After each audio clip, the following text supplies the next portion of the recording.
नमस्कार दर्शकों, वाइट स्वान TV news Hindi में आपका स्वागत है। भारत की राजनीतिक दिशा तय करने वाली बिहार की धरती एक और आग भरे चुनावी मुकाबले की गवाह बनने जा रही है। 6 और 11 नवंबर को 2 चरणों में होने वाला विधानसभा चुनाव सिर्फ सत्ता परिवर्तन की जंग नहीं है, ये राष्ट्रीय राजनीति की ताकतों के समीकरण और बिहार के पुराने राजनीतिक फॉर्मूलों की पुनर्खोज का ऐलान भी है। एक तरफ 2 दशकों से मुख्यमंत्री की कुर्सी पर जमे नीतीश कुमार के नेतृत्व में एनडीए सत्ता बचाने को संघर्ष कर रही है, वहीं युवा जोश और नए वादों के साथ आरजेडी नेता तेजस्वी यादव के नेतृत्व में महागठबंधन सत्ता हासिल करने की तैयारियों में जुटा है। इसी बीच पुराने रणनीतिकार प्रशांत किशोर की जन सूरज पार्टी का अप्रत्याशित उभार चुनावी तस्वीर को और उलझा रहा है। मुख्यमंत्री की कुर्सी को लेकर एनडीए में रस्साकशी, बेरोजगारी से जूझते लोग और महागठबंधन की वादों की बारिश, राहुल और प्रियंका गांधी के देर से मैदान में उतरने के बावजूद बिहार की राजनीति सचमुच उबल रही है। बिहार के एनडीए खेमे में हालात सुखद नहीं हैं।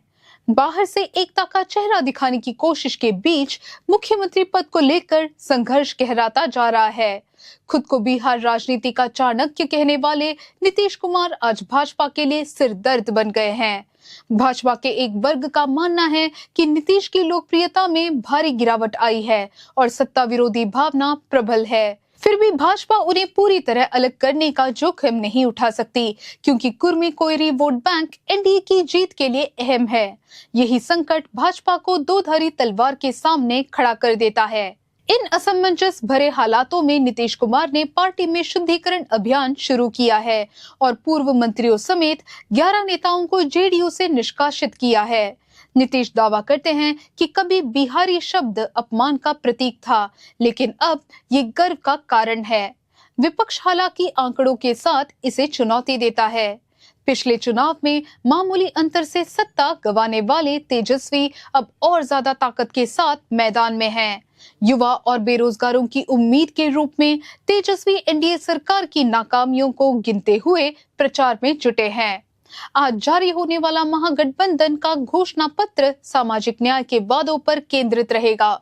सरकारी नौकरियां देने और स्वयं सहायता समूहों से जुड़े महिलाओं को प्रति महीने 30,000 रुपए वेतन देने का तेजस्वी का मुख्य वादा है। कांग्रेस के घोषणा पत्र में 200 यूनिट तक मुफ्त बिजली और 500 रुपए में गैस सिलेंडर का वादा शामिल हो सकता है। सीपीआई एमएल लिबरेशन के घोषणा पत्र में किसानों की कर्ज माफी, फसलों के लिए न्यूनतम मूल्य की गारंटी और भूमिहीनों को गांव में 5 सेंट और शहरों में 3 सेंट जमीन देने का वादा शामिल है।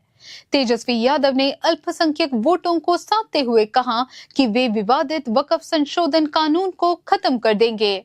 उन्होंने प्रधानमंत्री से पूछा, 2 करोड़ नौकरियां, मेक इन इंडिया और स्टार्टअप इंडिया का क्या हुआ, और मजाक में कहा कि एनडीए के पास प्रचार के लिए बस लालू प्रसाद यादव और उन पर हमले ही बचे हैं। चुनावी प्रचार के पहले चरण में राहुल गांधी की अनुपस्थिति चर्चा का विषय बन गई थी। भाजपा ने राहुल कहां है को प्रचार का हथियार बना लिया था। अब छठ पूजा के बाद राहुल और प्रियंका गांधी के अभियान में उतरने से कांग्रेस खेमे में नई ऊर्जा की उम्मीद है। कल राहुल गांधी तेजस्वी यादव के साथ संयुक्त रैली करेंगे, जो महागठबंधन की एकता को मजबूत करेगी। जब बिहार अपना फैसला लिखने की ओर बढ़ रहा है, सवाल कई हैं। क्या जनता नीतीश कुमार के लंबे शासन का अंत करेगी? क्या वे तेजस्वी यादव की युवा ऊर्जा और वादों पर भरोसा करेंगे? क्या राहुल प्रियंका का प्रभाव कांग्रेस को नया जीवन देगा? सवाल अनेक है।